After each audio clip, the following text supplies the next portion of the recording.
Okay, there's Jimmy. Let me turn down the epidemic sound instrumental music, my favorite on-air, royalty-free music.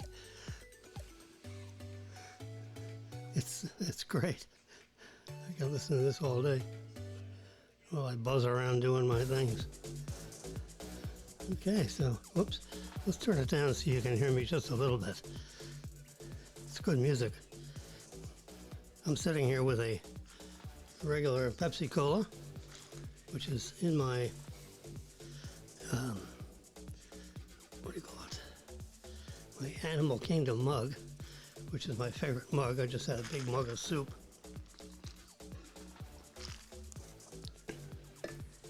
Drinking some cold Pepsi to kind of cool me down. Oh boy. We've had, so the best way of figuring out what's been going on in my life is go to photographs. So let me Command 5. There we go. So we have like a dual view, and then I can switch it to other. Let me turn down this thing a little bit. I've been obviously listening to the music a crazy person because you got so much going on in the news now. Oof.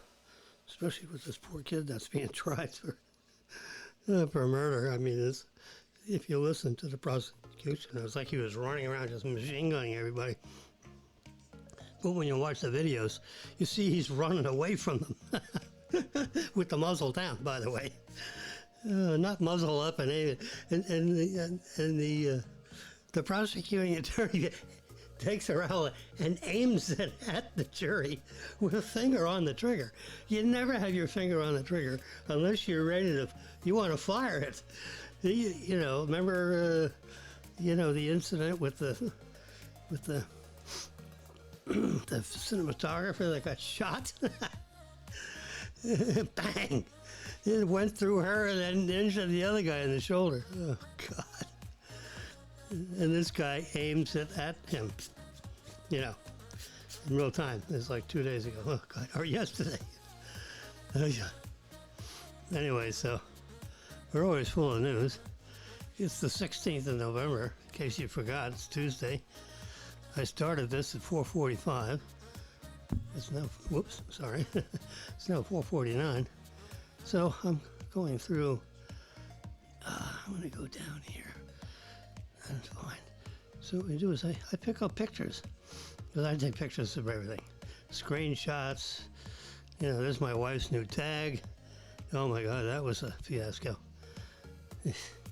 She got a Toyota, and they, anyway, so that's the registration of the car. That's the tag that points to. Tag's on the car and registration is in the glove box.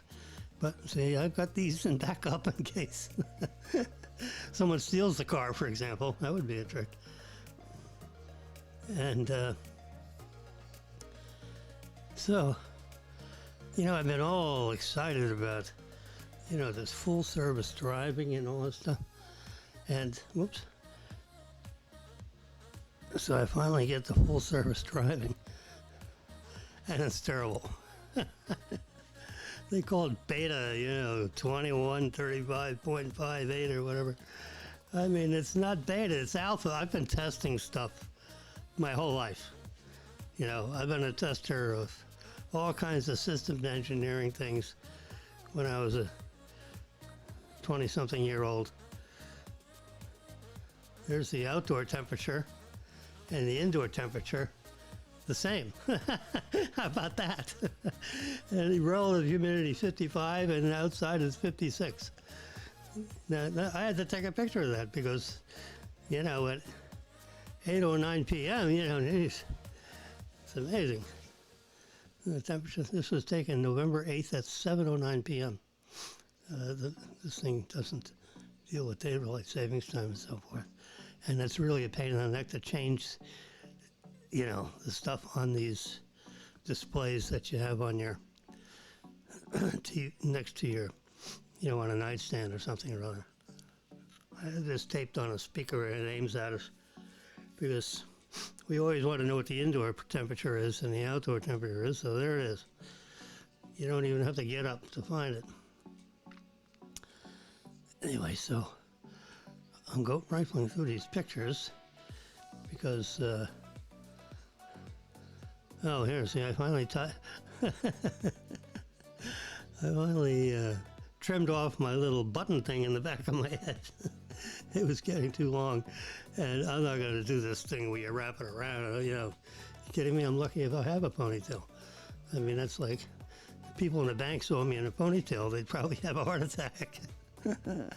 You. Okay, so I'm just grazing through some of these pictures, if you don't mind. Oh, there's a prize. This guy's going to the poo-poo. And here's 5D being installed. And up here on the top, you see a little blue helmet. That's a person. To give you an idea, there's feet. There's actually 2 people up there. And you can see the size of these cables are just humongous. And you don't realize until someone gets up there and starts lousing around with it. And so that's why that's there. Okay, so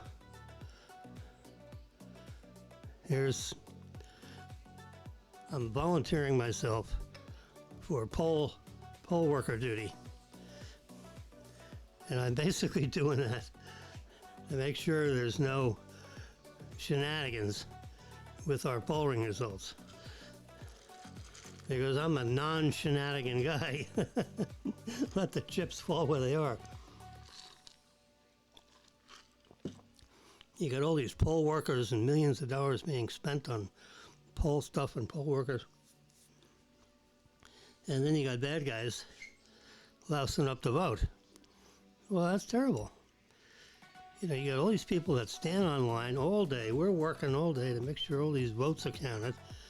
And then you got bad guys trying to jiggle with the vote. Well, not in Palm Beach County, or at least not in the polling place that I'm going to be in. I'm charged with being an inspector, so watch out. If you're in the downtown zone of where the voting is done, because I am Inspector Clouseau. They don't know what they got their hands on. Anyway, so that's one thing I'm doing. I have poll worker training on December 3rd. So I put that in my calendar so I don't forget. And I got to drive all the way up to West Palm Beach to do it. Someone actually saw some flying saucers flying around in combination over someplace, and the military people saw it also. So it's not just some wacko that modified a shot. There's some Air Force people that saw that. And the Defense Department's getting a little less worried about, their officers making claims like that. Okay, so let's see if I have something on full service driving. I don't have a picture. I should have a picture of, oh my God. Where am I going here? No, that's the wrong direction. I kind of figured as much. All right, let's cancel out of the photos and load them again. Uh-oh.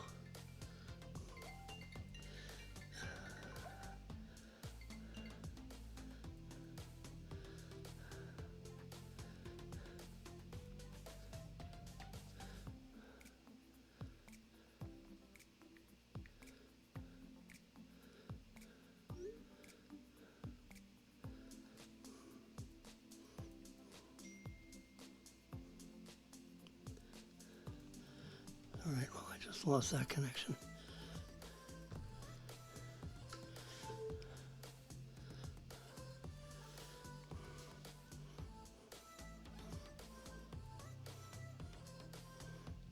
Yes, Marilyn. Can't do it on that one. Anyway, so you're catching me in live action. I got 9 things going on at once. Oops.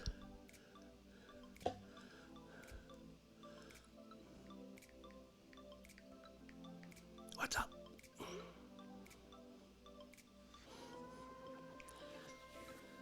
I just texted her. She was calling me. She's... Oh, there she goes.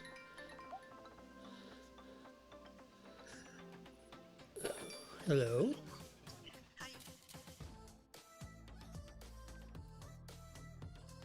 The girls, and I just wanted to say hi, see how you're doing.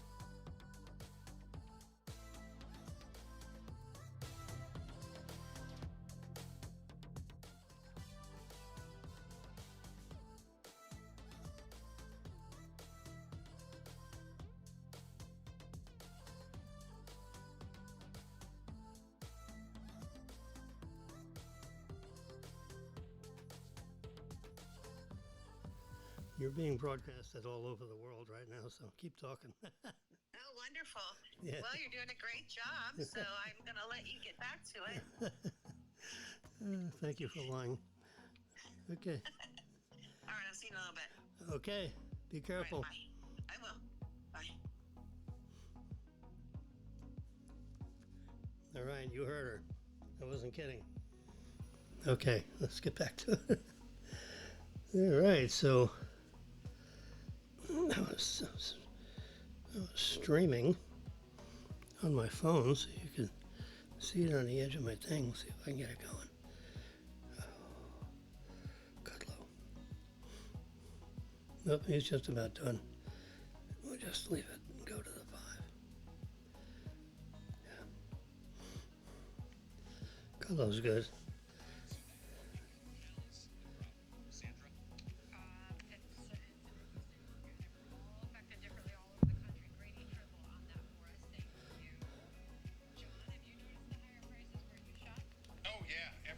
Particularly at the pump. That hurts in the backside because that's where you keep your wallet. Talking about the prices going up. Gosh, on that note, that does it for us. Thanks for joining us. I'm Sandra Smith. And I'm John Roberts. Thank you for spending your Tuesday with Gas us. prices have doubled. Tomorrow, The Story with Martha McCallum starts right now. Great, guys. Thank you very much. Good afternoon, everybody. I'm Martha McCallum in New York. Here's what's happening right now on The Story. Another new polling low. There's the president speaking live in New Hampshire, and he's celebrating his $1 trillion infrastructure deal. He's in Woodstock, New Hampshire right now. He's had a little bit of snow coming down. Okay, let's get back to our program. Sorry for the interruptions. It's real time. Live TV is a bitch. Okay, so, I was going back here to, anyway, you know, this full service driving thing for Tesla had me all very interested. I mean, incredibly so. So, they first thing they wanted you to do, which I did, is for 5 weeks, they track your car and they measure if you're braking too hard, if you're steering too hard, meaning, you know, high acceleration turns, you know, when you know, like when you smash your passenger against the window when you're making a left-hand turn. Yeah, they measure for that. They measure if your following distance is too close. And of course, how do they know that? Well, the car's got 8 cameras. So if you're zooming up to the tailgating somebody, they don't like that. So you get a ding. And they keep on ding-dinging you for all these things that you do wrong, if you do them wrong. And they score you on a scale of 0 to 100.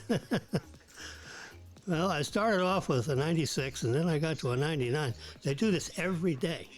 And at the end of the day, you get a score, and they add it to the other scores. and they combine it based on your miles driven and and you do that for 5 weeks. And then they start metering out this thing called full self-driving beta, which means you're getting the early, the early development, people that can use their software. And, it's not like a prestigious crowd. I didn't care about the prestigious crowd part, but I knew it was, relatively hard to get selected. And sure enough, I get an email from these guys, and they say, hey, we're about to send you... I'm looking for it now. Oh, that's some stuff. That was trying canceled. I'm getting to that. Anyway, so they sent me an email. I'm scaling through. Yeah, let's do this. Oh, geez. That's too small. I guess they got that and that. Okay. Well, at least you got 5 at a time here. So I'm looking for, I got a copy of the email. Anyway, it says, we're going to push to, oh, here it is. Bingo, let's do that. So, and then I can do one of these control things.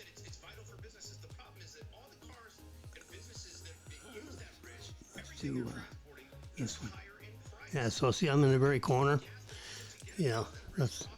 I'm not that important. So here's the email they got. Let's do that. There you go. So here, see? Full self-driving beta version 10.2 inbox.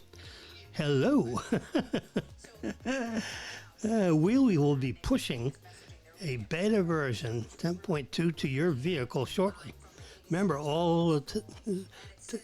I drive a Tesla car, and all the Tesla cars. Let me turn this down.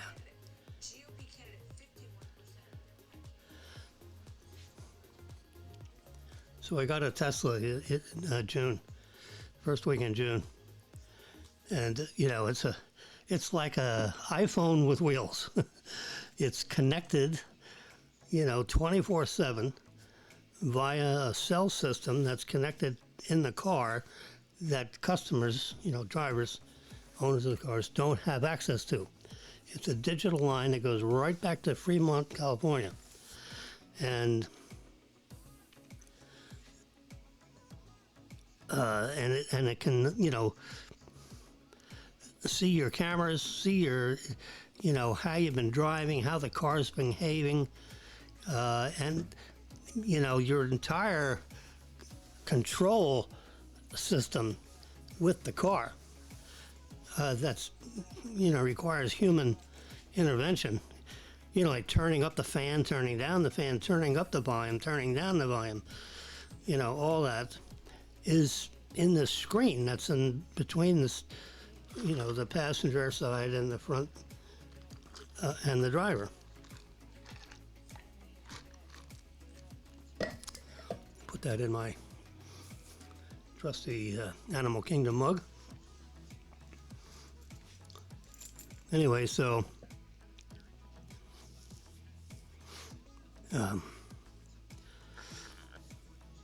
they require, in the documentation when you get the car, they tell you that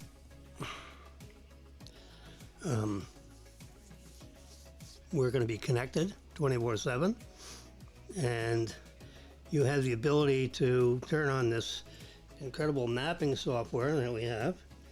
Yeah, terrific. And they basically say we're connected all the time, and we can see what you're doing. So, beware of that. And so when they say we'll be pushing full FSD, full self-driving beta version 10 to your vehicle shortly, And this is at 12:30 in the morning. And stop it already.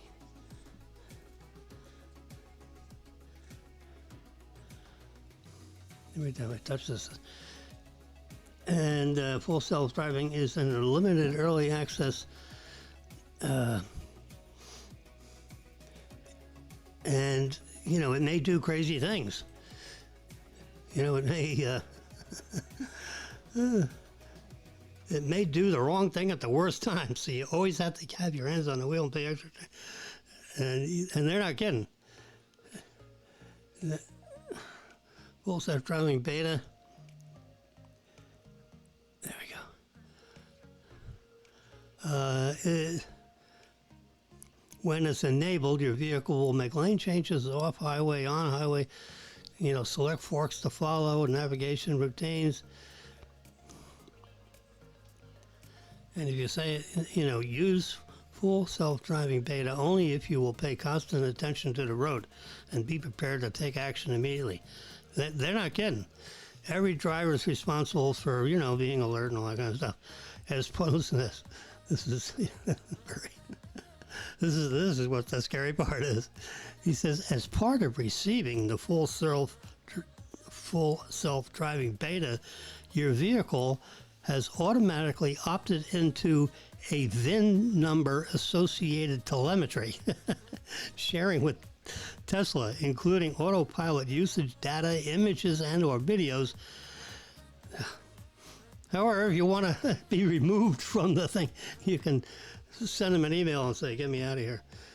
So they're, a VIN-associated telemetry. They got the VIN number of the car, right? They sold the car, they manufactured the car. So they know the VIN, they put the VIN in the windshield. Well, they don't forget that. It's in their computer thing. And since I opted in to drive for 5 weeks and get a score, and by the way, my score was 100. It was a 99 for the longest time, and then all of a sudden it popped up to 100.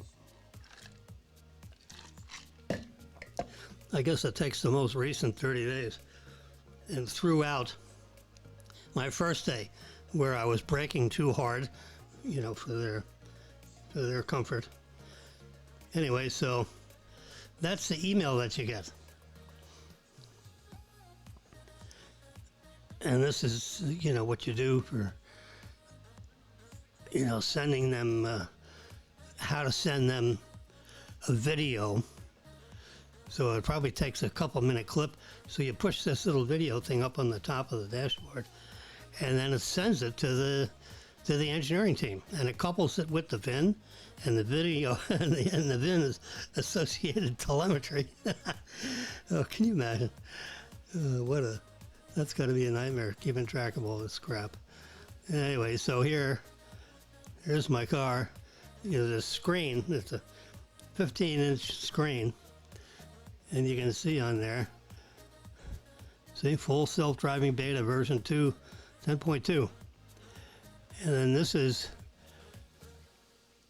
this is the software version, 2021, which is here, .32.25. 32 means the 32nd week of the year. And version 25 of this full self-driving beta, the auto, these are the different things that you can see on the screen. And then there's a little, doodad, a paragraph. Is in its early limited access beta. It must be used with additional caution. May do the more, anyway, all that stuff. So that's part of the screen that you get, when you're driving. It's really quite amazing. So there's my car. And this is when I was looking, at the software. You got these buttons down the bottom.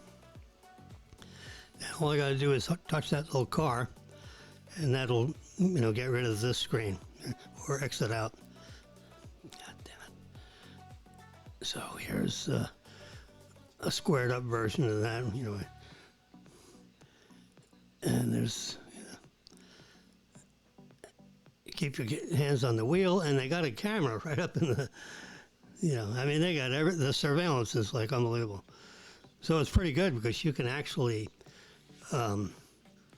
download any of these clips.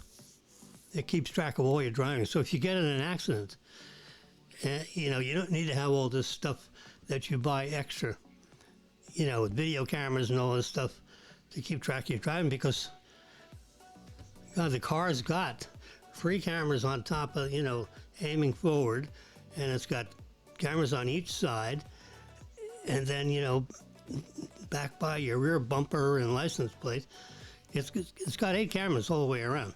So it's got 3 in the front that aim in the front, and then you got 5 more cameras around the car. Well, those cameras are all running at the same time, and they're all, you know, if you get into a crash, it'll get the forward 45 seconds and carry through while the car is, you know, rolling in the air or whatever. You know, you can get into some pretty bad accidents. Fortunately, I haven't, you know, so far. I try to prevent that. You know, we're in a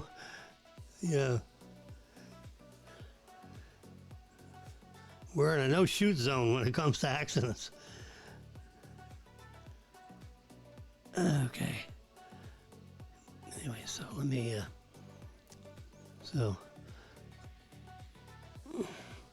yep, here's the gal that got shot, the video gal. He's the guy that got shot in the shoulder, because after it went through her chest, it lodged 10 times inside his shoulder, and there's the fellow that pulled the trigger. Anyway, poor guy, I tell you. I mean, it's like what goes around comes around, right? The guy's like a dick about guns, and he shoots the photographer. You know, anyone that, you know, handles a, you know, he was told it was empty. You know, that it's cold, you know, as opposed to hot. Hot means, you know, it's loaded, you know, to kill. And cold means there's no ammunition. You always check, you know, and it was a Western movie, you know, so they probably had a Model 1850 revolver. It was a revolver. There was a picture of it on the television of one like it. God damn it. Oh, I see. It's easy to, you know, you just pop open the revolver thing and you just take a look.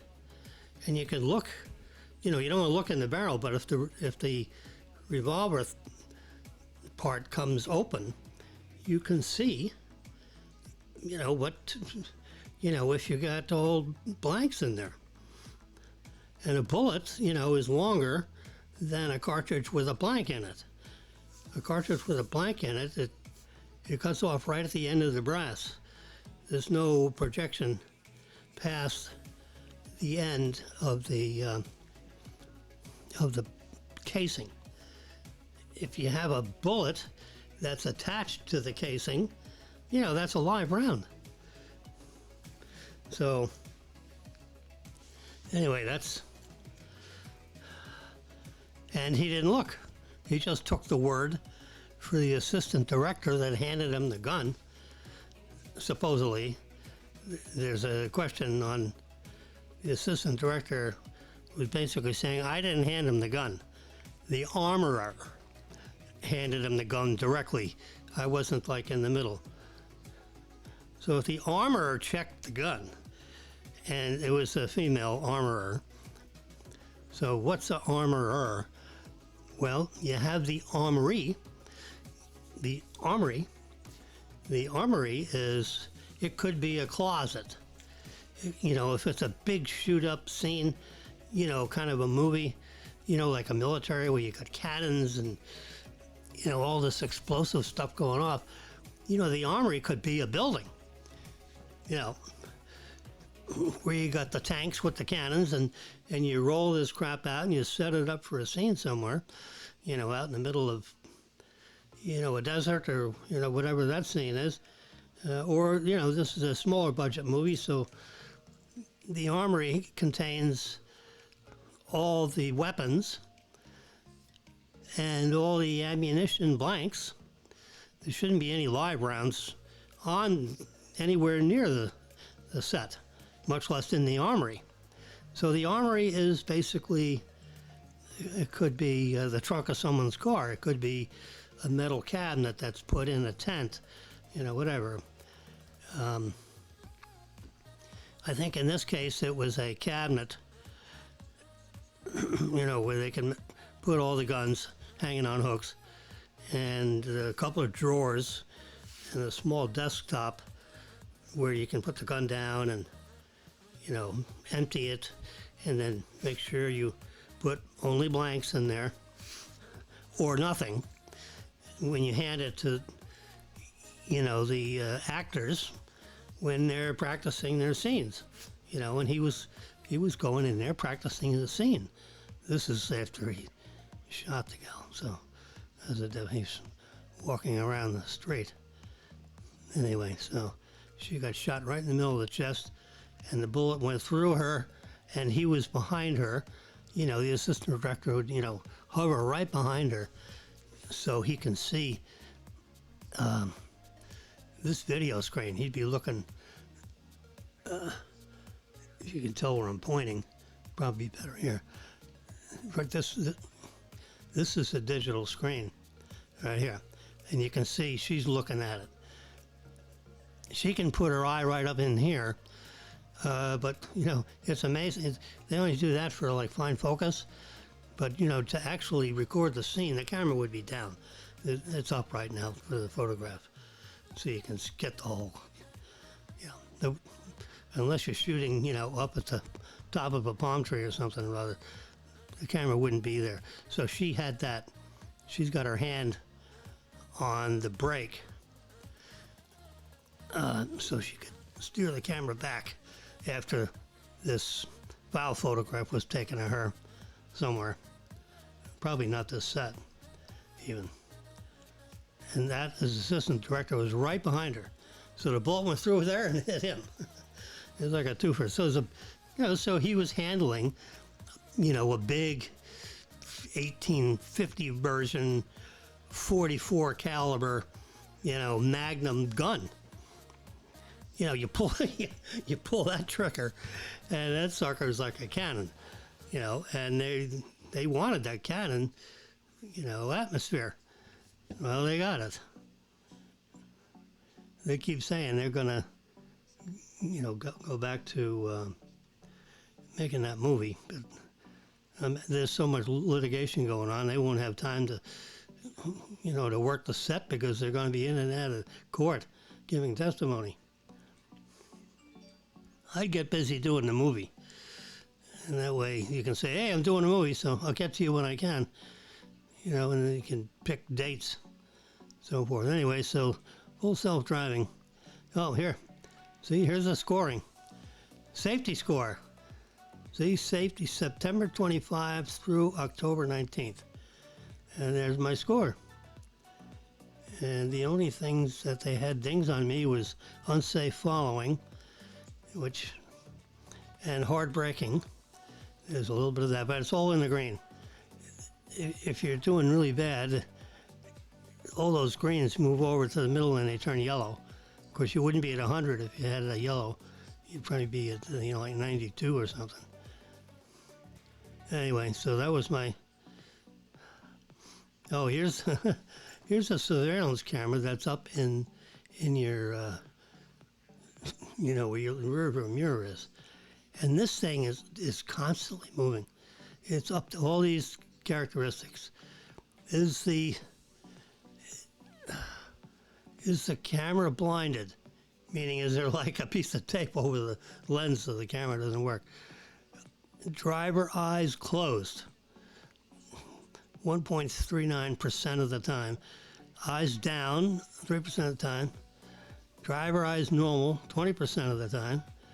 Driver eyes up, 2.59. Head down, head truncated, head looking left, looking right. Sunglass eyes likely up, sunglass eyes likely down. Using a phone, 2.46%. So I mean, they got you under surveillance. Here's like a, you know. So the camera's looking at this guy, right? And you know, all these figures are popping up. This is global vehicle deliveries of Tesla. What's this? Let's get in the package.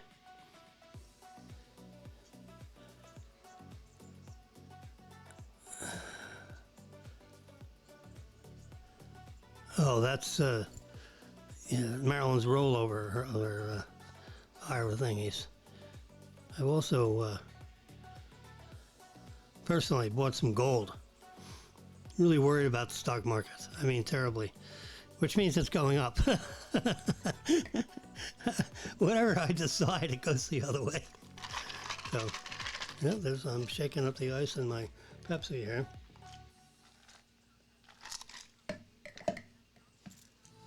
So I bought some gold from American Precious Metals Exchange. It's a $50 gold piece. It's a U.S. government minted coin. And, you know, it's a $50 gold piece.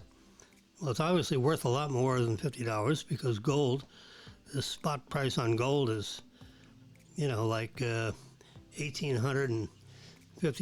That's a little bit of a guess. But I can look it up on here really quickly. Yeah. Okay. So let's, where is it?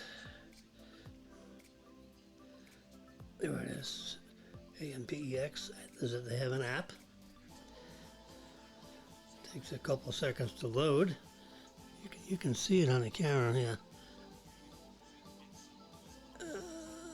There you go. Gold is $18.58, down $14 an ounce. Okay. So, you know, gold goes up, gold stands down. Here's a map of what happened, you know, over the 1 day period. So it was up at 1880 at one point, and then it sold off, you know, down. This is just today. If I put it on a week view, you know, the whole week it's been trading over 1800. You know, it's 1858. So it's on this chart. That's, yeah, it shows right where it is. Here's a month look. So it's actually, you know, a little on the high side. I bought the coins that I bought. They were in the, like the 17, somewhere in here, 1780, 1790. You know, an ounce. That's 1,790. Right? Let's make a full scan. There we go. Put that back where it belongs. Anyway, so the coins are about, you know, when you have shipping, insurance, and that, you know, all this stuff. I take possession of the gold, put it in my little vault. Okay? So whenever I have a spare couple of $1,000, I buy a gold coin. Just keep doing it. I just bought 48 ounces, 40 coins. They come in 20 coin tubes of silver. And they cost about $725 for 20 silver, brilliant, uncirculated silver coins. Okay? U.S. Mint silver coins. They're $1 gold pieces. And, you know, they cost, so they price them off the spot price on silver, which is, silver is trading, you know, somewhere around $14 to $15 an ounce. But, you know, the minted coins, brilliant, uncertain. Now, I don't buy coins that have numismatic value. This is strictly silver value, plus the fact that, you know, these guys got to deal with the coins, you know, and inventory them and all that kind of crap. So, yeah, so this is the price of an order that I did. So I paid on PayPal, and they shipped it next day. They put it in a safe box, and it's insured and all that kind of stuff. So,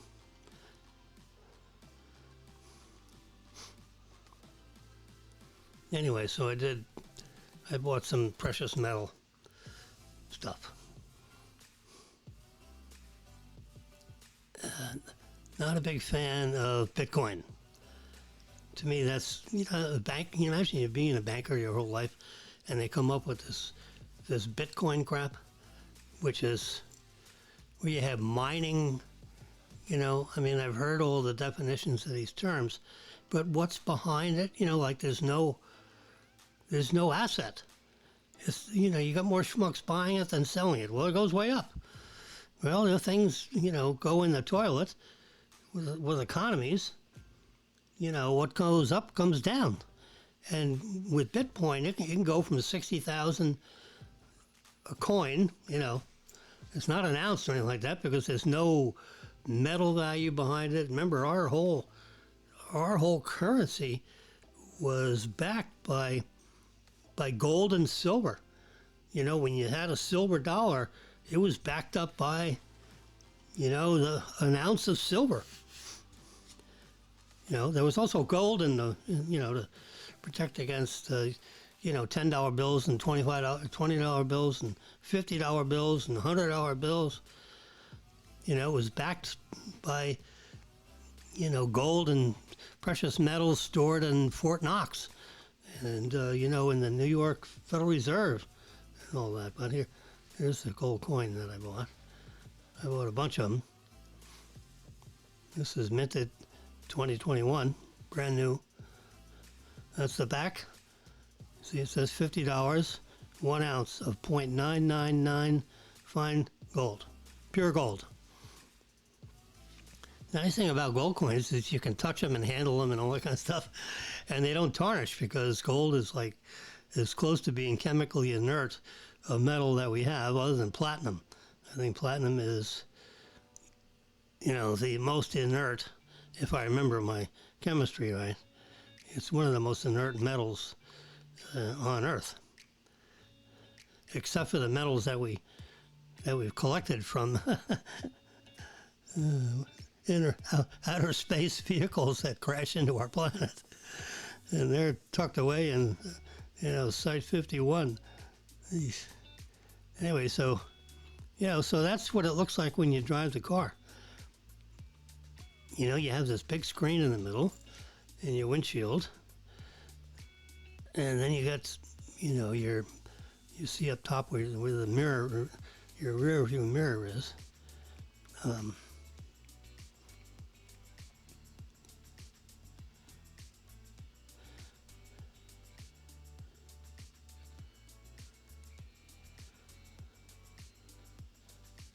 So here's the batteries inside a Tesla.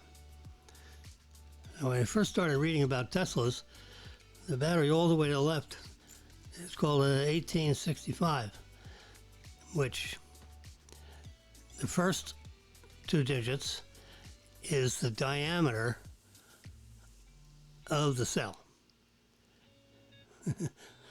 And the 65 is 65 millimeters long, 18 millimeters in diameter across the top. Okay? Soon after they got their battery factory going, they retooled it for 2170 batteries.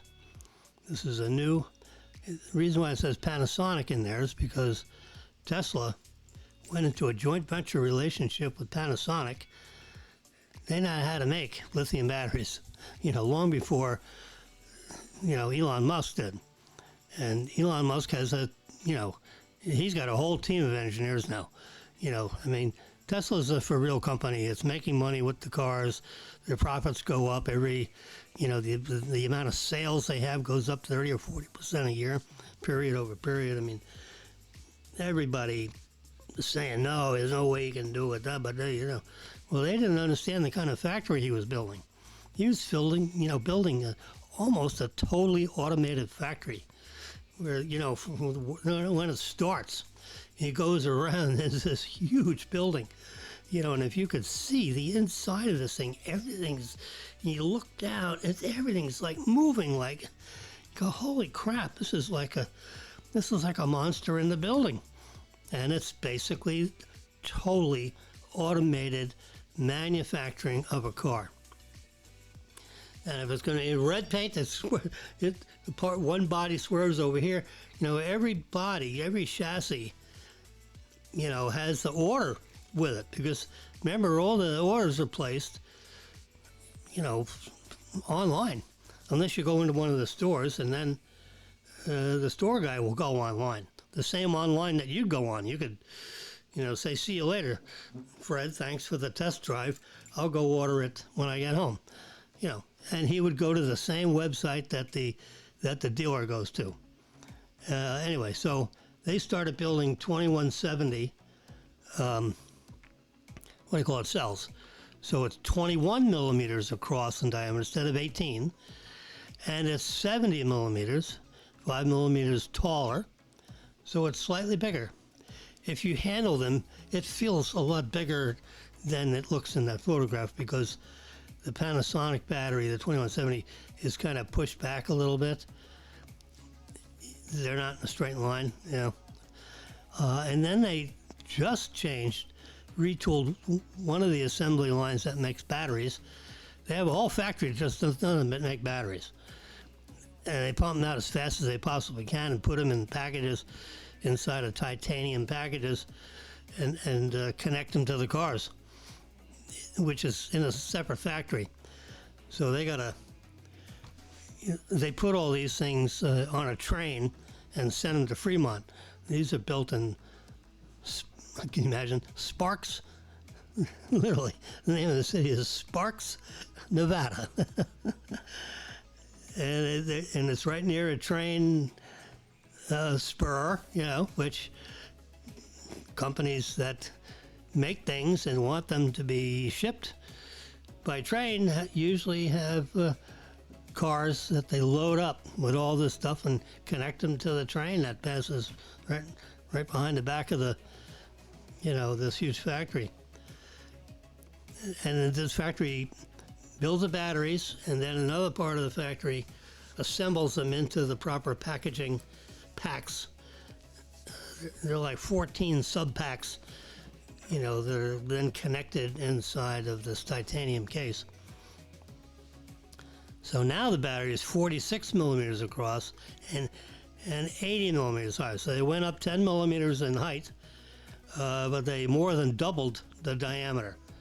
So if any of you have seen these 5.5 ounce cans of, like Bloody Mary mix or V8 juice or whatever in a 5.5 ounce can, that battery is almost exactly the same size as one of those. So you pick up one of those cans, that's the size of the battery, which is, pretty big compared to the 1865. Now in my car, in my Model Y, I got the 2170, the one in the middle. They're going to start retooling Model Y and Model 3 cars with 4680 batteries starting in January. So right now they're putting the factory together to build those batteries, and huge. So now I have about 4,500 of these 2170 batteries underneath in a titanium case. Literally 4,000 or 5,000 of these things in 14 packages. So you can divide that by 14 to find out what's in each package and all that kind of stuff. So now they're going to have this 4680 battery, which is about 1,000 batteries in the container that is underneath you. There's 4,000 of these, or there's like 7,000 of those. So they're moving up to the big battery because it's easier to manage the temperature, the cooling. They figured out how to, manage the cell chemistry, so it's not quite as sensitive to, gaining in temperature and all that. Okay.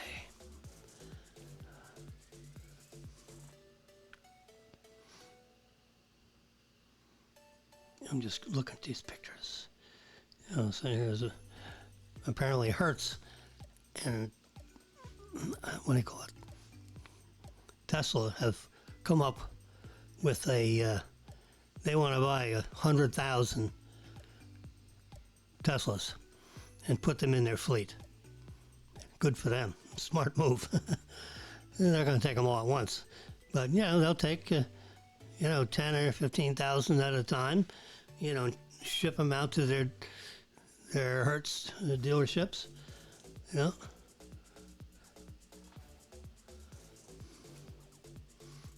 I got sick. I wasn't feeling well for a couple of days, so my wife shoots me with the gun. 97.6. I don't think you have the flu, or that flu, because you have a you have like 100.5 fever. So when you're 97.6, just eat the old Jewish remedy. Let's see. I was wondering if you could see the smoke, the steam off the soup. Anyway, I had that at Flakowitz. They had the matzo ball soup with the carrots and the noodles. Yeah, that's what you do. You eat a couple of bowls of chicken soup and the virus is gone. Okay.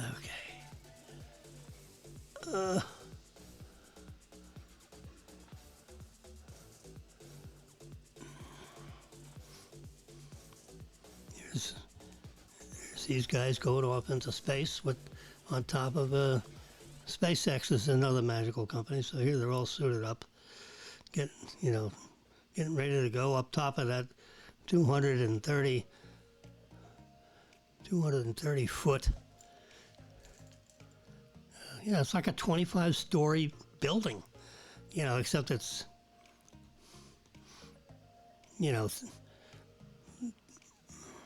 25 feet in diameter and 200 and something feet tall.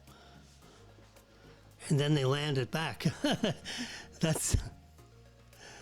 I've got friends inside of NASA, and anytime they take off something from the NASA, we know people that work there, and the NASA people, they just put their head down when that booster lands back where it took off from.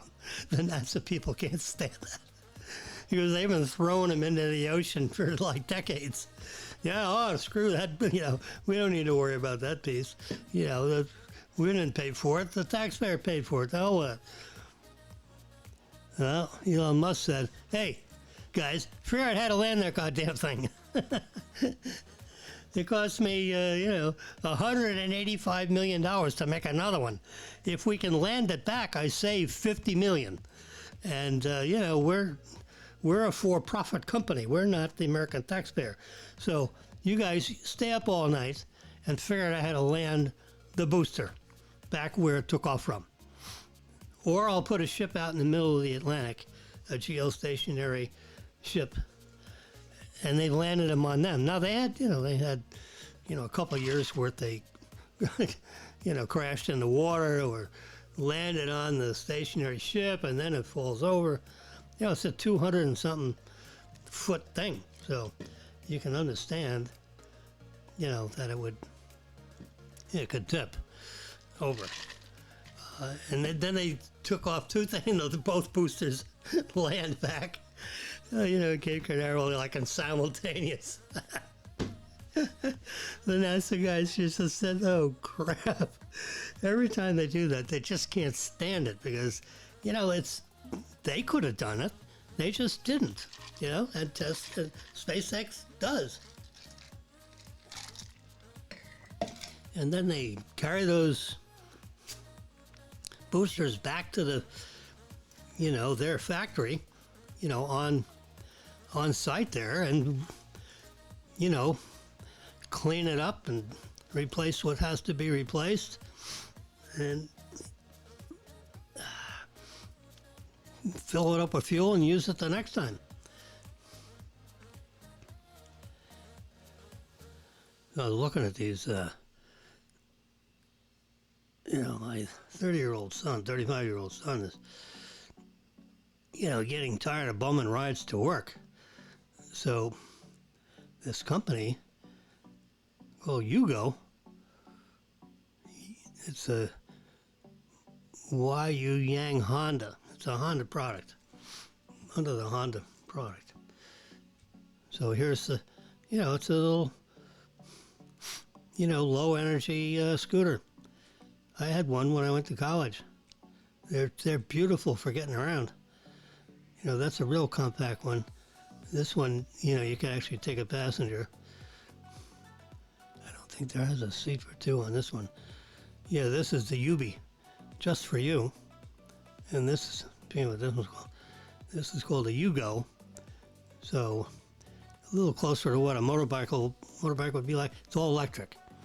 It goes 25 miles on a charge. It's all lithium batteries. No more polluting. No more noise either. I mean, they're like totally silent. So, and here's the speedometer thingy on the Ubi. So you can see, this little doodad right in the middle there. That's what she can look down on to see how she's doing and her, charge. It turns red when you get to low. All these green lights, they'll go out.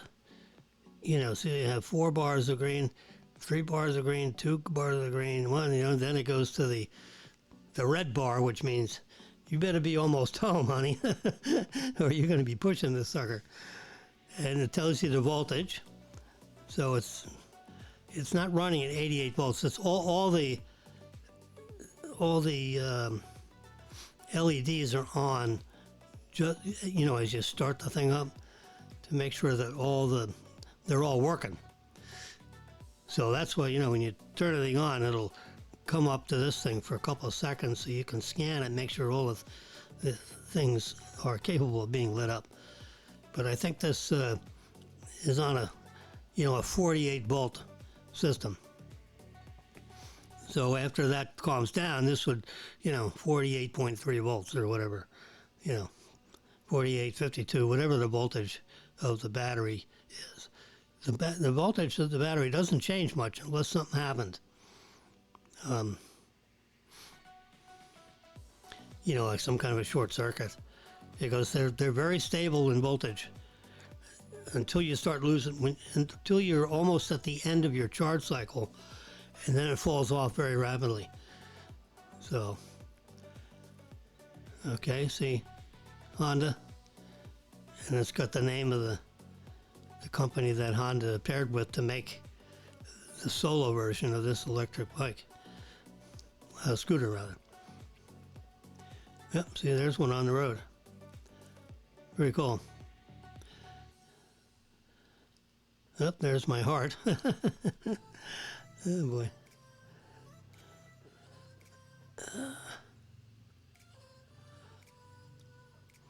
So I have the full self-driving. So I told you I was driving for 5 weeks. Really, I mean, I'm well read in this. I've been reading about Tesla since I'm for 12 years. Okay, company's in existence for 14 years.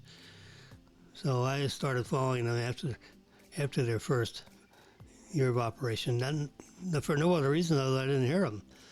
Anyway, so I was all proud of being in the, there's only like 1% of the Tesla drivers that'll have a high enough score to get to the early beta of this.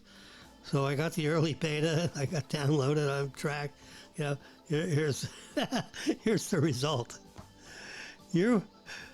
This is a verification that you've canceled full self-driving capability.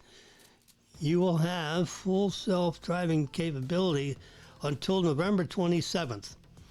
And then I can turn it back on if I feel like it. The truth is, it's such an early stage. I'm not submitting my physical well-being or throwing a $60,000 car into a tree because the full self-driving capability ain't like fine-tuned yet. I mean, to me, it's not beta, it's alpha. They should, in all honesty, I would have, if I was on their board, I'd be screaming bloody murder. I would have never released this to the public. You want to hire 10,000 drivers and pay them, and have them under contract and all that kind of stuff. So you get, feedback to your software engineers from, let's say, 10,000 paid. Send me an agreement. And, so I'm being compensated for the risk I'm taking. But that's not what it was. This is a freebie. I get to have the ability to feedback them out of the goodness of my heart. But but it's telemetry. My car is like under surveillance. So everywhere you drive around, the Tesla company in Fremont knows exactly where I am. Whoops, sorry, I banged the camera. Oh my God, these guys, you're under telemetry. They say it, right there. So they know where you are. I mean, your GPS and that, but they have all the technology. They know exactly. It's just like the iPhone. iPhone knows exactly where you are at all times. But you can put it in your pockets, or you can turn the whole thing off while you're having a sensitive conversation. But you're driving your car, and you push the full self-driving, test button. You can turn it on, turn it off. It doesn't take over your car or your life. But you want to turn it on, and I tested it a few times. 10 or 20 times over, a 1 month. I think I've had it on for a month. Well, I turned it off. I went up to the place when there's a switch on that big screen right up on the top. And it says, do you want full self-driving capability? No. Even though I got, a couple of weeks left till November, screw that. I don't want to do it. It's not ready yet. It's... And I'm a good driver. Look, no accidents, no tickets in, I think, forever. I don't actually remember being pulled over by anybody. And I don't remember, well, someone clipped my car on some turnpike in Ohio when I was driving a Corvette. And they just dinged me when we're on the road. And, he kept driving. So, I mean, it was not like an accident that I could report. I just had a little ding in my Corvette. So I had so you fix it with epoxy cement and epoxy and nylon tape and all, so I took it to a place and they patched it up. They literally put a patch on it, sanded it down, and, spray paint. You never know whatever happened, because the car was made out of constant, the whole thing was epoxy cloth and resin. So that was, hey boy.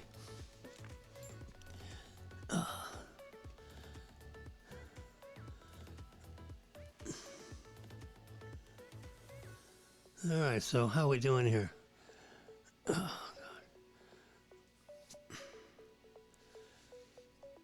And there's something that tells me, yeah, there it is. Oh, my God. I've been broadcasting for an hour and 6 minutes. Can you guys stand? Anyway, so full self-driving. I was so disappointed. Can you imagine? I mean, I'm Mr. Technology. And I got students and people that ask me questions about this and that. Well, how you doing with the full self-driving?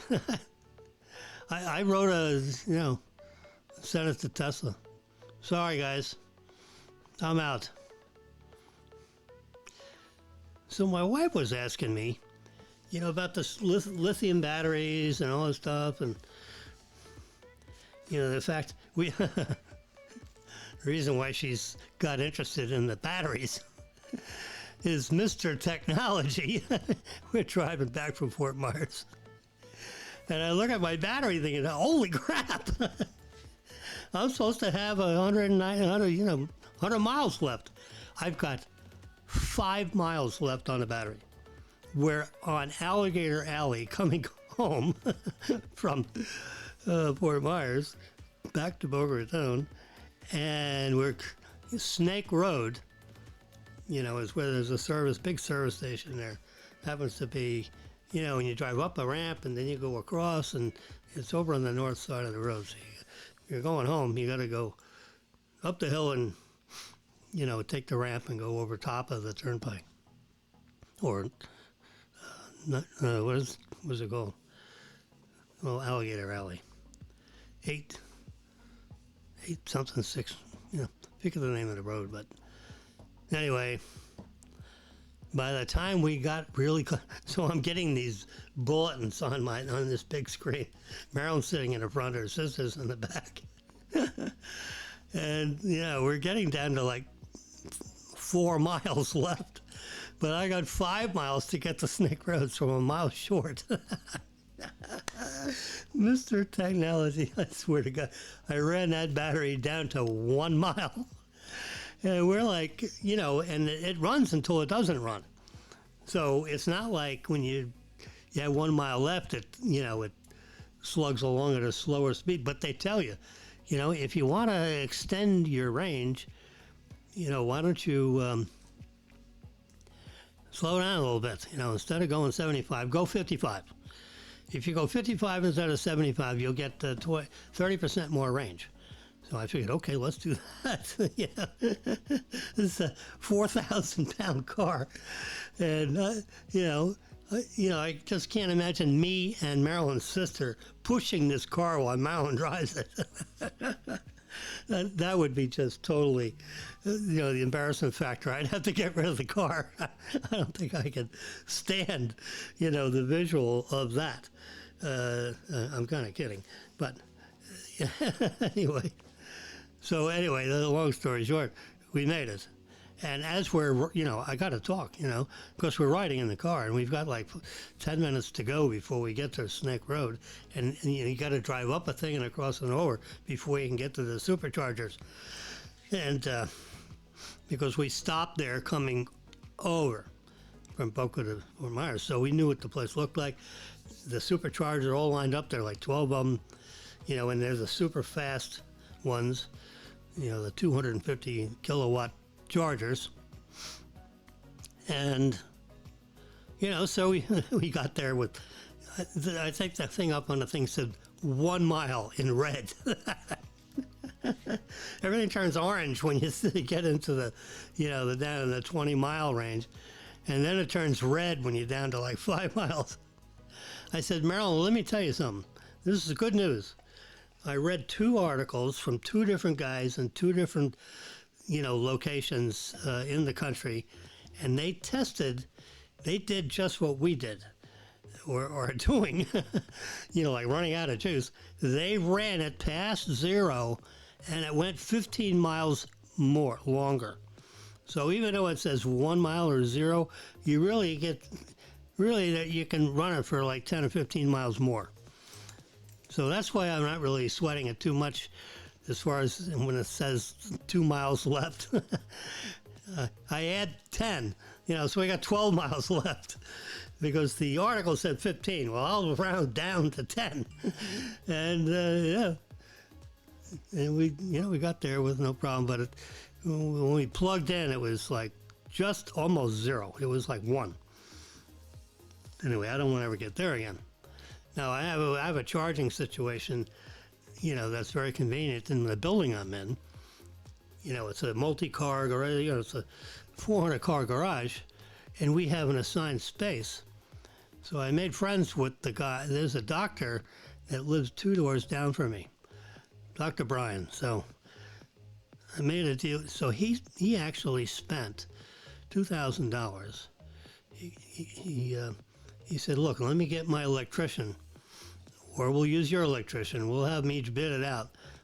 And he goes, I want, 50 amp, 250 volt service you know, with this 50 amp plug, which is you know, the 1450 plug, and it's, you know, mounted on the back of a column, and he ran the service from wherever the tap was, and they connected it up. And so I wrote Dr. Brian a letter. He's, you know, his name is Brian. I call him Dr. Brian anyway. So I wrote him a nice letter, and I slipped it under his door. And I said, introduced myself, told him I'm getting a Model Y soon, and yada yada, and would you be so kind as to let me, you know, plug into your socket here, if that'd be okay with you, as long as I stay out of your way. If you need the charger and I'm in the way, just unplug me, and I'll come down and, you know, put my cable away until you're done. You have priority. It's your plug. But, you know, you don't need to charge but twice a week unless you have a lot of driving, you know, in which case that's fine. You do whatever you want. In my driving, I'd be plugging in twice a week. So if you plug in twice a week, that's 4 days out of 7. There's 3 extra days we can flop around with. So, but you know, it's your plug. So you have priority. If I see that you're charging, I'll charge the next day or two later, because I know you're full and I'm, you know, whatever. So so I'm going to set up a schedule of Sunday night and Wednesday night that I'll plug in. And then you got 5 other days to make it work for you. Unless you have to do something else, and then just tell me and I'll get out of your way. Because you have, you know, you're in charge of the plug. I'm just an invited guest, and if that works for you and you don't mind sharing the plug, and I'll go down and speak with Ann, the property manager, and, you know, work out whatever I need to work out with the power, you know, paying for the power. And he said, well, that's not going to be a problem because we're not paying for the power. You know, we're not separately metered. She wired us right into the main bus of the building. And she basically said, look, we're using 1 billion watts, so now it's going to 1,000,000,001. You know, don't worry about it. It'll, you know, it's Christmas lights. You know, they don't like segregate what all the power requirements are. They're not quite that sophisticated on the power side. So don't worry about it. You guys, you know, so she told me, you work it out with Dr. Brian, and as long as you stay out of his way, because it's basically his plug, you know, he paid the $2,000 electric bill. I say, okay. I wrote him a letter. Here's a copy of the letter. Just wanted to let you know that I'm going to be sharing that plug with him, assuming that it's okay with him. Has he contacted you about my letter? He said, oh yeah, he showed me your letter and everything, and it's fine with me. As long as it's fine with him, it's fine with me. You know, I don't want to be in the middle of, you know, the power thing. I said, okay, there's no middle. We're not going to ask you to arbitrate anything. He said, okay, I can plug in anytime he's not plugged in. And, you know, so that's the way it's been, you know, for a couple months. Just plug in twice a week. And I'm using somewhere between $35 and $65 a month worth of power, based on 11.7 cents per kilowatt, I think it is. It's 11 cents I get plugged in there. You know, you can look up the Florida Power and Light Power, and in this area of Florida, Boca Raton, it's 11 cents a kilowatt. Whether you're running your dryer or whatever, plugging into that plug. So my rent went up $50 a month because of the, you know, we got an apartment. And, you know, I'm using $50 a month worth of power, so it's like a swap. But anyway, that's just the lease for the this beautiful unit we have here. And so we have power. I don't have to fuss with that, which that's very nice. And, you know, we've got private parking in this huge garage, and I just don't go down on one level underneath me, and pull in that spot when it's empty in the evening on Sunday night and fire them up, And then someday in the middle of the week, when my battery is below, 50%, then I'll be looking to plug in. But I don't have as much range anxiety as I had when I first got the thing, because, you got 180,000 gas stations around the country, but you don't have 180,000 Tesla stations to plug. So I thought I was going to have to plug outside. I didn't know what I was going to do. I wasn't quite that panicked where I had to have a conversation with Marilyn and says, you don't mind if I spend $2,000 to have an electrician put, a thing next to my parking place. So I didn't have to do that. Dr. Brian did. I want to give him $50 and say, look, I bought the outlet. You did everything else. Just so we have a really small I feel like I need to have a vested interest in this thing. Can I please give you $50 or $100 just to, so I have a stake in this thing so you're not the only one. Anyway, I'm going to mention that the next time I see him in the elevator or something.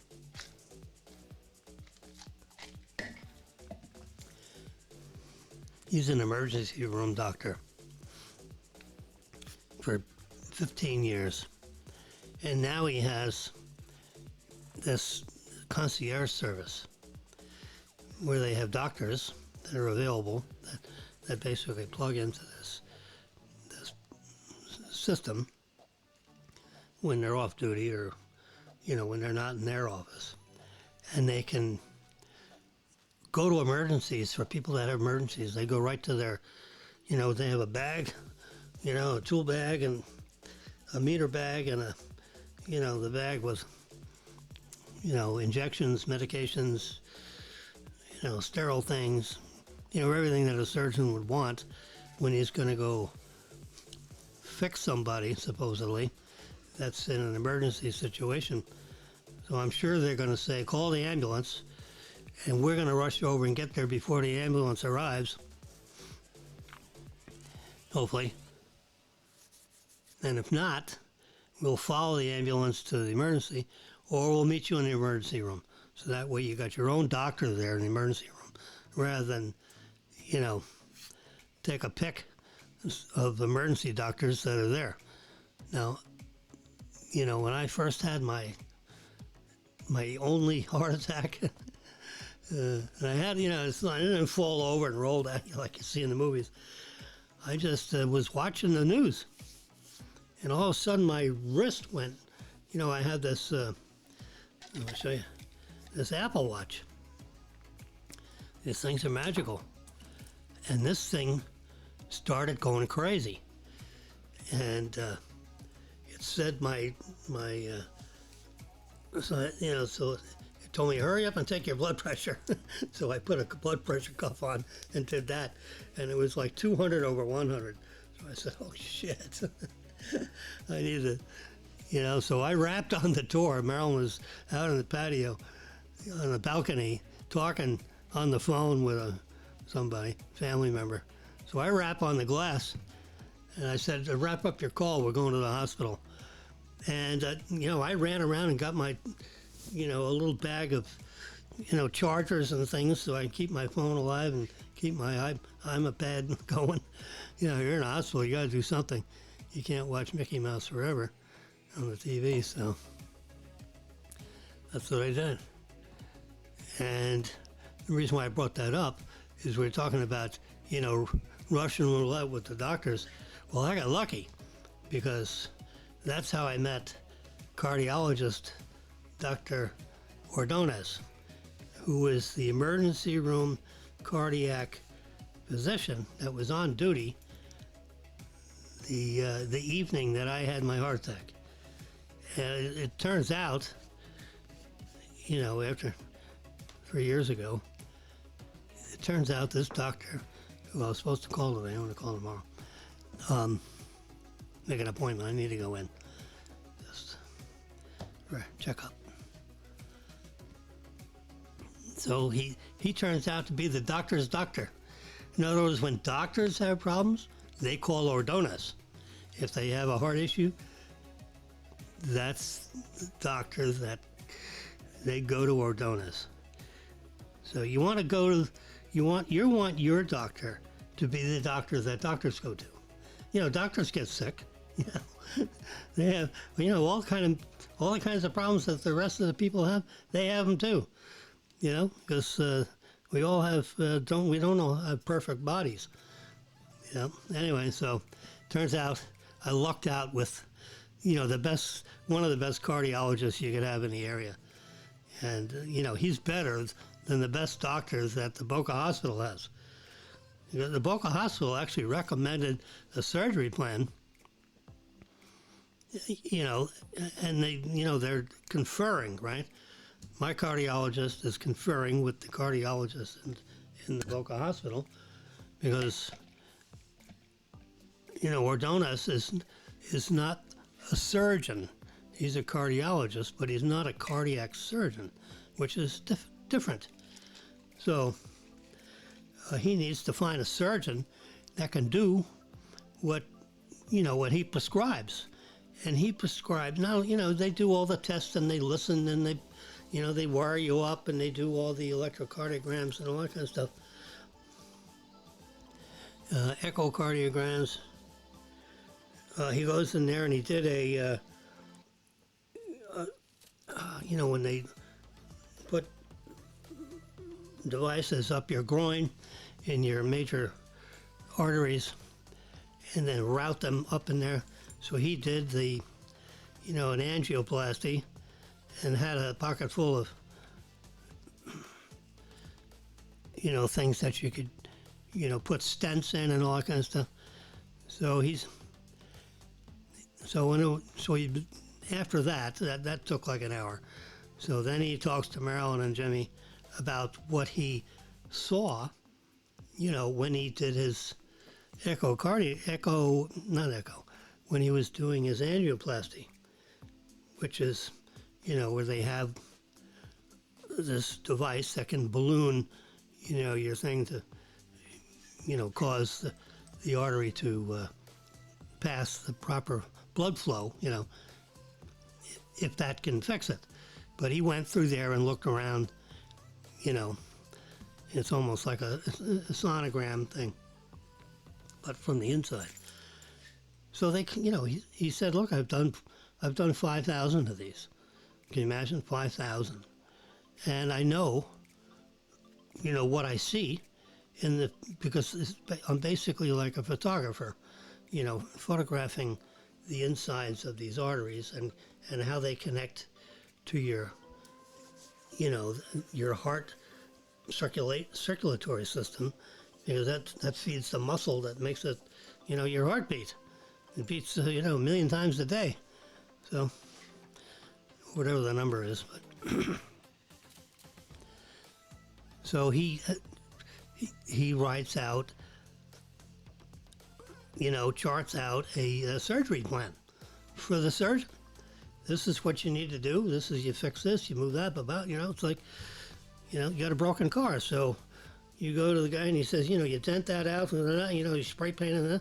Well, he's giving the surgeon the prescription, literally, this is what you do, and this is how you approach this surgery, and yada yada. And he talked to the surgeon, you know, has either agrees with him or doesn't. And anyway, so he got into a, you know, not a brawl, but they got into a verbal, you know, shouting match on what the hell was going to happen with patient Jimmy. And Ordonez says, we're pulling you out of this hospital because I went through their plan and you would not survive their plan. So what kind of a plan is that? You know, we're not going to plan on you going to the morgue. That's, you know, that's silly, right? I mean, yeah, that's So that's not plan A. What's plan B? So I said, I don't like plan A. He said, oh my God, can you imagine? We're talking about my heart. I'm having this, this chuckle stuff with my cardiologist. I said, okay, what's plan B? He said, well, I have a plan. Plan B should be plan A, but, not in this place. They will not do what I want them to do. They won't do it. Jesus. So I'm going to go, I hate to use this term, but I know this surgeon that works out of the Delray Medical Center. He has privileges here, but you know what? I'd rather do it there. So that surgeon is working with all his people, because he's got his nurses and this nurse, that nurse. He's surrounded by 4 or 5 professional people that are in the operating room with him. If you've watched Grey's Anatomy, which I have, which is really amazing, it's a good show. I watch on Netflix, so I don't have to wait week by week. They have a new season. I don't want to see it until it's all done, because I don't want to deal with the commercial stuff. Anyway, so if you watched a couple of years of Grey's Anatomy, I get the joke on all these nurses floating around with the surgery stuff. And now they're in there, it looks like they're making soup. But anyway, he says, no, I got to take you to the Delray Medical Center because the doctors here won't do what I'm prescribing. And they told me what they thought their plan should be based on looking at my films and everything. And they want to do something that isn't going to work. And, they call it a high, I don't know what they call it. I said, no, well, hey, look, Dr. Ordonez, if you don't feel comfortable in what they said they're going to do, then the hell with them. Let's go. So that was on Thursday or Friday. He said, look, I'm going to go. I got an appointment to meet with the surgeon, Brian Bethay, and I'm going to sit in his lobby on Saturday. I'm going to go up there, and he's got a surgery on Saturday, and I'm going to go up there and wait until he comes out of surgery, and then we're going to confer on your case. And by 4:30 or 5, he called from Delray, to me in the Boca hospital bed, 907-330, and it connected me up, and I'm talking to Ordonez. He said, I've made a deal with Brian Bethay, and we're going to get you out of there, and you're going to have surgery on Monday, but I got to make arrangements to get you out of there and get you up there. And, the ambulance won't be able to load you up until they actually assign you a room in that hospital. So we have to take all your insurance crap and send it up to them and, get that all cleared so that you can actually be assigned a room. And as soon as you're assigned a room, then you go up there. And you'll probably have a ride on Sunday in an ambulance to the Delray Medical Center from the Boca Hospital. So it was a big hullabaloo. So then the doctors at Delray, so Marilyn knows all the directors. I said, Marilyn, why don't you rattle some cages?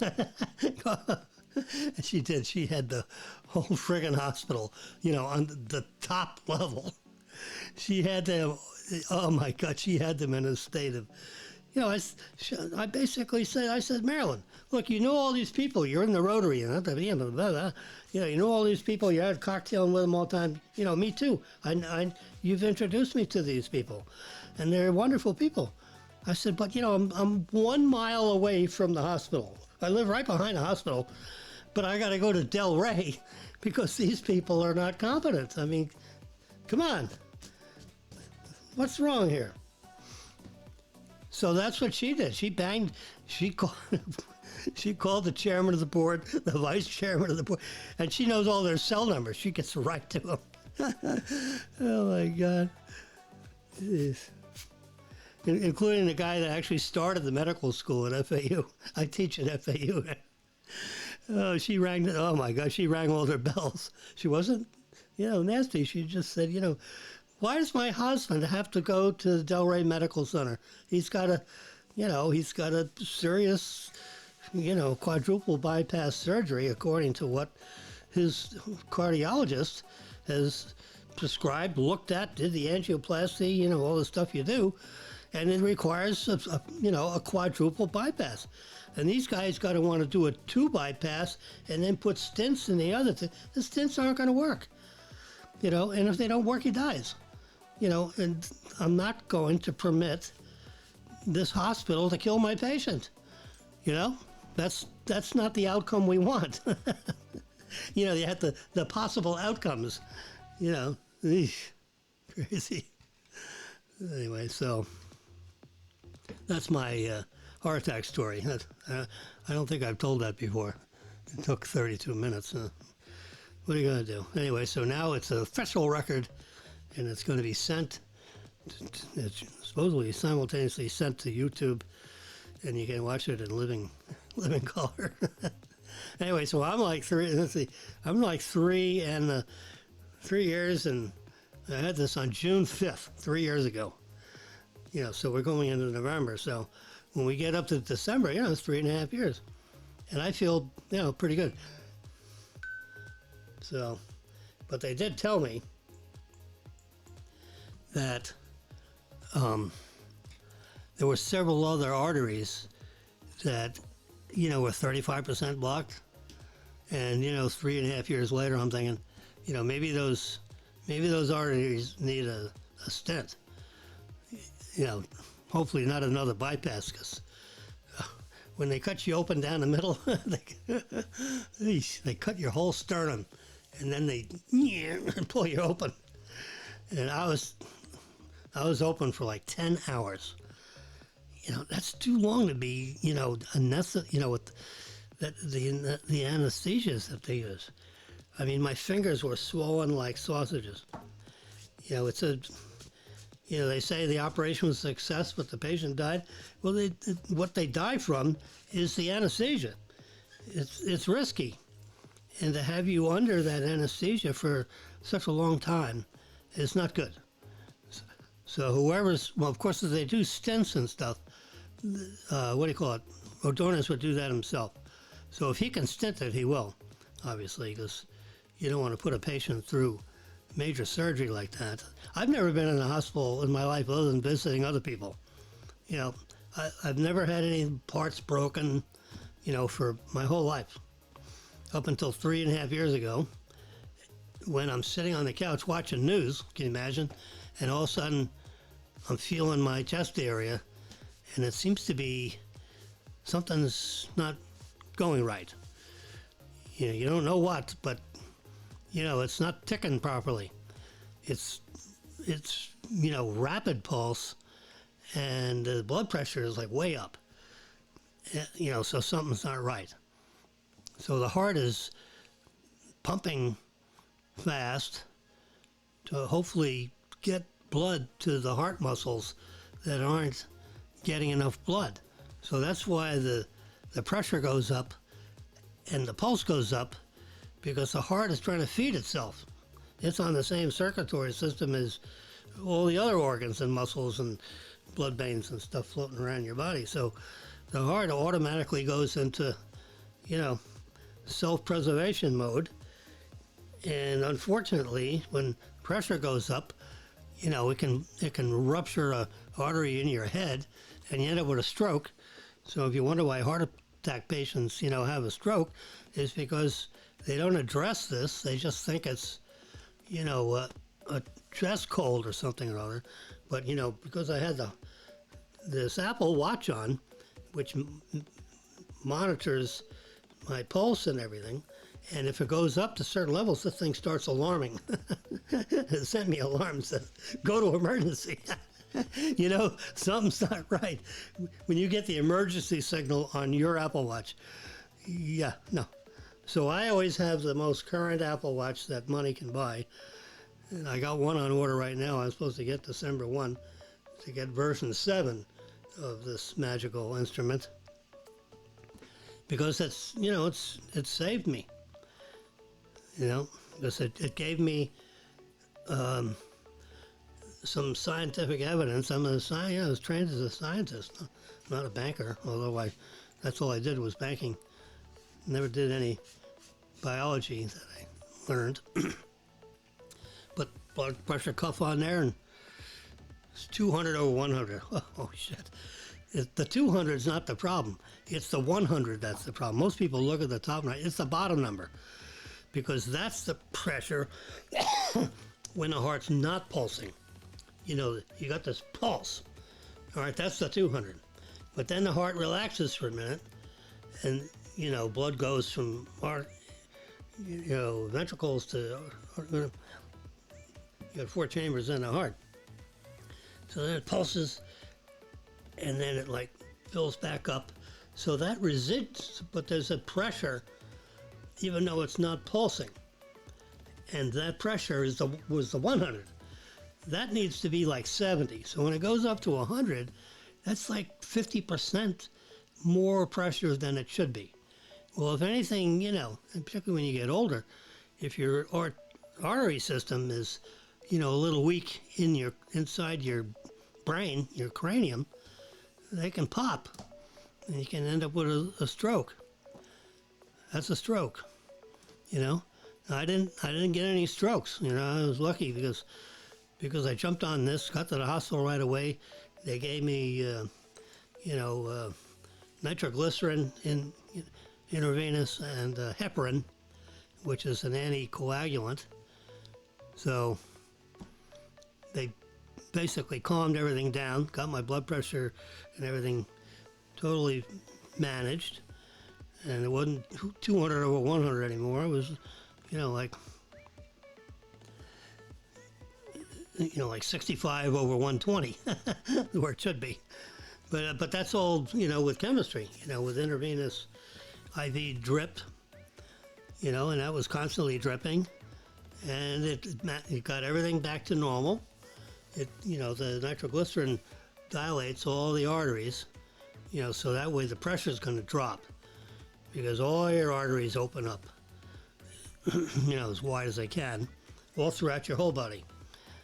And so that manages that, so you don't end up with too much, you know, in your head. You know, you don't care if a blood vein pops, you know, on the back of your hand, but you don't want it popping, you know, inside your cranium, because they're hard to get to in there.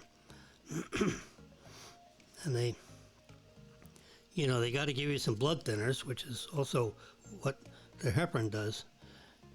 And so when you're on a managed blood thinner, anticoagulant, and then the nitroglycerin manages the pressure and the dilation of your arteries, you know, so they had time to figure this out. And they did figure it out. And the doctor did the angioplasty and took all the photographs you had to take, and, you know, this gram, that gram, you know. Anyway, so here I am 3.5 years later, or 3 1/3 years later, enjoying the life I wouldn't have had if they didn't do it properly. So, you know, I always question these guys, you know, if I can. I don't care if it's my treatment. Marilyn's had all kinds of stuff that she's had to deal with, the female stuff, and I talk to the doctors and Q&A them right down to why she had to have surgery and this and that. So you have to be an active participant in your own health. You don't just lay down there and say, hey, do whatever you got to do. Now, maybe it may come to that, but be engaged in your own medical situation. You know, if you can read, you should read. And if you can't read, then your significant other should read. And you should know as much as you possibly can about whatever the malady is, so that you can be actively speaking with your physician, so that you have a plan, so that the outcome, the likely outcome, is going to be where you survive. It's not real complicated, is it? And if plan A, leads to you're not surviving, then you need an alternate plan. That's pretty, it's not exactly very complicated. And that's exactly what Ordonez did. He said, I can't leave you in this hospital because their plan, you die. And that's not the outcome we want, is it, Jimmy? I said, no. What are we going to do about it? He said, I have a plan. And this is my plan. You're my mountain. And when these doctors, are in West Point and so forth, and they get trained in the military, and, they have a theory, you're coming through, you're here, and we need to get on the other side of this mountain. So you either go through it, which requires, a lot of work to get through a mountain. You go around this way, you go around that way, or you go over the top. But you have to have he says, I want the outcome so that we end up here. So you're my mountain, and I think it's best to do this, to go around this way.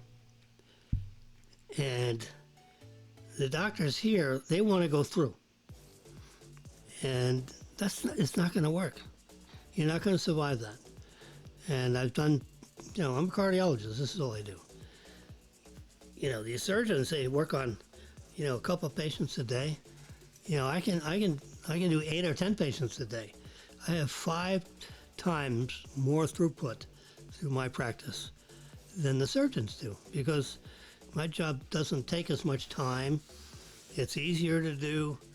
Because I did an angioplasty on you, it took 35 minutes. It took you 10 minutes to get medicated so that I could do this and not make you crazy. And, you're like on a semi-conscious, I thought, I'm out. When he did what he prepared that cocktail, put it in the IV, I was like gone. So he didn't get any advice from me on the way. It was all in his hands. But he told me what he was going to do, and I said yes, and you signed papers and this and that. And, so he did his $15,000 piece of work. Came up with a surgery plan, and the doctors here refused to do it. So he said, well, we got to go somewhere else. Okay. So he found Dr. Bethay. Bethay agreed with him that this is what we should do. Marilyn Reynolds engaged. So then those doctors came down and gave me a presentation on, on video and everything. And I didn't even want to hear it, because Ordonez said this isn't going to work, and when they got done with their whole presentation, I said, well, what's the likely outcome on this procedure, this high risk procedure that you've defined here? What's the survival rate? He said, well, it's not as good as I'd want it to be. I said, okay, well, you're required to come up with a percentage and file your report. What's the likelihood of me surviving this procedure you want to do? And it wasn't good. It was something terrible. I said, okay, well, thank you very much. And basically excused them from the room.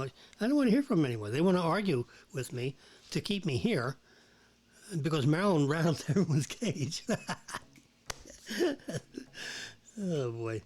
So we got out of there. We had to, So their chief of cardiology, the chief cardiac surgeon, would not do what Ordonez wanted to have done. And Ordonez didn't want to have that done because the outcome was not good. Well, what good is having a procedure that you don't survive? That's not the outcome that we want. We want Jimmy to survive. Can you imagine? I mean, you got to argue this. Well, that's why I say you got to stay engaged in what the medical, whatever you need. You need to be engaged with it, and make sure the outcome is, Like if you're going to fix your TV and you call people in, now you don't have to know how to fix a TV, but you reasonably have to, logically have them explain what they're going to do and how much it's going to cost. And, so that everything works again. What is it going to take? You don't want to spend $2,000 to fix a $1,000 TV. Just get rid of the TV and get another one. That's, the repair people don't want to hear that. They want you to, they want to fix it. And as a kid, I worked for a TV place, TV repair store. I was like 15 or 16 years old. And of course, I didn't work I worked at the grocery store too, but I said, well, let's do this electronic stuff and see how we can fix these stereos, see how that goes. So I worked for this place for a half a year until he wanted me to spray a part, but write it up on the invoice as a new part. So he spray painted it gold. He says, charge him $100 for repairing that capacitor that cost 50 cents. I said, so it was like at the end of the day, so I didn't do it. So I told my parents, my mother, I think, what was going on. I said, I'm going to have to resign from this place because they want me to do something that's just totally unethical. It's probably not legal either, but but it's for sure unethical. So I'm going to tell my boss I'm not going to do that. And of course, he isn't going to be happy with that, so he's going to probably do something about me. And if he doesn't do it about me, I'm going to do it about me, meaning I'm not going to work there anymore. So I'm going to probably retire from this place. Eesh. So then I started working at a grocery store. They were much more honest. Anyway, so that's the end of my story tonight.